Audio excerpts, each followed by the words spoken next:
2 pekan sudah pembatasan sosial berskala besar transisi di DKI setelah diberlakukan sejak 5 Juni lalu. Gubernur DKI Jakarta Anies Baswedan akan memutuskan apakah PSBB transisi diperpanjang atau benar-benar dihentikan.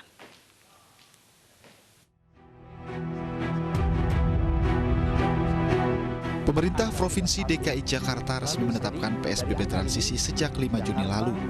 Dalam keputusan gubernur tersebut, jika dalam masa transisi selama 14 hari tidak terjadi peningkatan kasus COVID-19, masa transisi kembali dilanjutkan 19 Juni hingga 2 Juli mendatang. Namun masa transisi bisa dihentikan jika terjadi peningkatan kasus baru secara signifikan berdasarkan hasil pantauan dan evaluasi gugus tugas percepatan penanganan COVID-19 tingkat provinsi. Hingga saat ini, ibu kota masih menjadi wilayah paling tinggi dalam kasus positif virus corona. Berdasarkan data gugus tugas percepatan penanganan COVID-19, jumlah kasus positif virus corona per tanggal 18 Juni bertambah 173 kasus baru.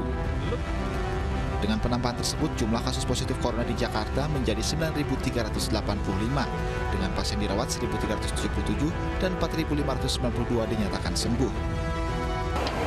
Gubernur DKI Jakarta Anies Baswedan memang baru akan mengumumkan akankah PSBB transisi diperpanjang hari ini atau justru kembali ke PSBB awal. Pada saat berkunjung ke pusat perbelanjaan 16 Juni lalu, Anies mengungkapkan hasil evaluasi PSBB transisi dalam 10 hari terakhir.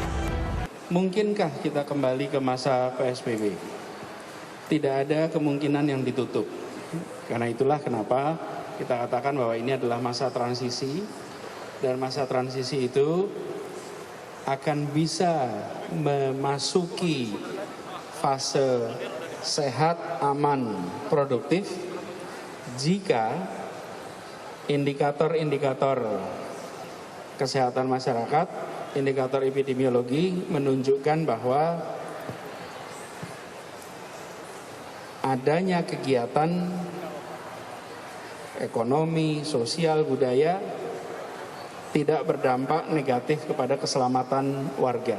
Sejauh ini, di dalam evaluasi selama 1 minggu terakhir, 10 hari terakhir, indikator itu tidak nampak. Artinya kita sekarang bisa berkata bahwa selama 1 minggu ini tidak ada tanda-tanda yang menunjukkan kita akan kembali ke PSBB. PSBB transisi meliputi bidang tempat kegiatan ibadah, fasilitas umum, kegiatan sosial dan budaya, hingga pergerakan orang menggunakan moda transportasi. Tim Liputan iNews melaporkan.